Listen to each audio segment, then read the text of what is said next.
السلام علیکم۔ آج جو کچھ ہوا ہے وہ بہت بڑا ایک موڑ ہے۔ امریکہ اور ایران کے درمیان پاکستان میں جو میراتھن مذاکرات ہوئے وہ 21 گھنٹے چلے، مگر افسوس کے ساتھ کہنا پڑ رہا ہے کہ وہ ناکام ہو گئے۔ دونوں طرف سے ایک دوسرے پر الزام لگ رہے ہیں۔ امریکہ یہ کہہ رہا ہے کہ ایران نے ہماری جو حتمی پیشکش ہے اسے قبول نہیں کیا، جبکہ ایران یہ کہنے پر مصر ہے کہ امریکہ نے غیر معقول جو ہے وہ مطالبات وہاں رکھے۔ اب ہم کیا سوچتے ہیں اور آپ کیا سوچتے ہیں کہ آگے کیا ہوگا؟ یہ ایک بہت بڑا سوال ہے اور جو ہر کسی کے ذہن میں ہے۔ سب سے پہلے جو 2 ہفتے کا جو ایک سیز فائر ہوا ہے، جو معاہدہ ہوا تھا، وہ اب نہایت ہی زیادہ کمزور ہو چکا ہے۔ اگر دونوں فریق اپنی ضد سے پیچھے نہ ہٹے تو یہ معاہدہ ٹوٹ بھی سکتا ہے اور جنگ دوبارہ شروع ہو سکتی ہے۔ خاص طور پر اسٹریٹ آف ہارموز کا جو مسئلہ ہے وہ نہایت ہی زیادہ حساس ہے۔ ایران کا یہ دعویٰ ہے کہ وہ اس پر مکمل کنٹرول رکھتا ہے، جبکہ امریکہ یہ چاہتا ہے کہ یہ راستہ جو ہے وہ کھلا رہے۔ اگر یہ راستہ جو ہے اگر یہ بند ہوتا ہے یا تنازع بڑھا تو عالمی تیل کی جو سپلائی ہے وہ بہت بری طریقے سے متاثر ہوگی۔ تیل کی قیمتیں جو ہیں یقیناً بڑھیں گی اور جو عالمی معیشت میں ایک افراتفری جو پہلے بھی پائی گئی تھی وہ دوبارہ زیادہ تیزی سے جو ہے وہ افراتفری پائی جائے گی۔ مہنگائی بہت زیادہ بڑھے گی، کاروبار جو ہیں وہ متاثر ہوں گے اور عام لوگوں کی زندگی جو ہے نہایت مشکل ہو جائے گی۔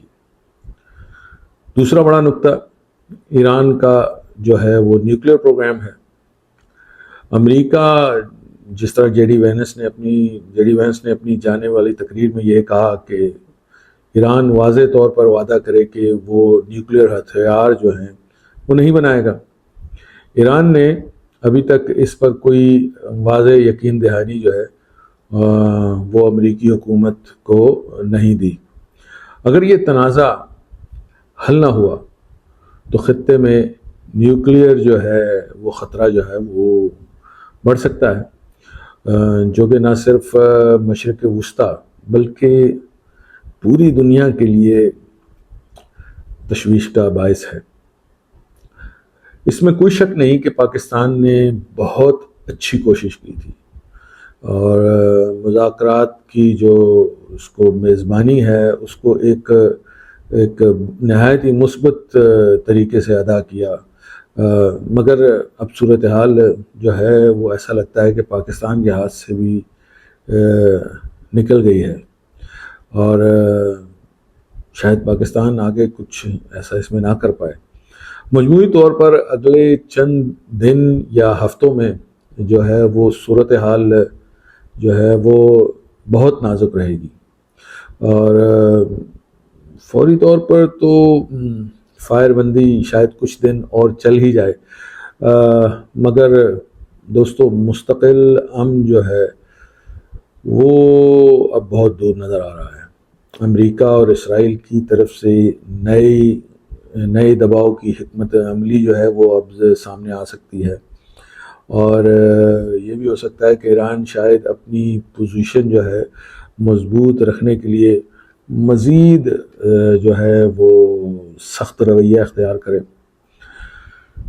اور عالمی معیشت پر دباؤ جو ہے وہ بھی یقیناً بڑھے گا، یعنی خاص طور پر اگر جو تیل، گیس اور شپنگ پر اس کا بہت برے اثرات جو ہیں وہ آ سکتے ہیں۔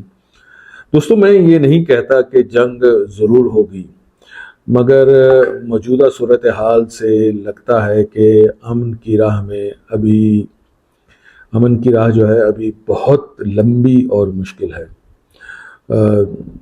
دونوں جو اطراف ہیں، دونوں طرف سے لچک دکھانے کی جو ہے اس کی شدید ضرورت ہے. ان کو کسی نہ کسی کو کچھ نہ کچھ تو لچک دکھانی ہوگی.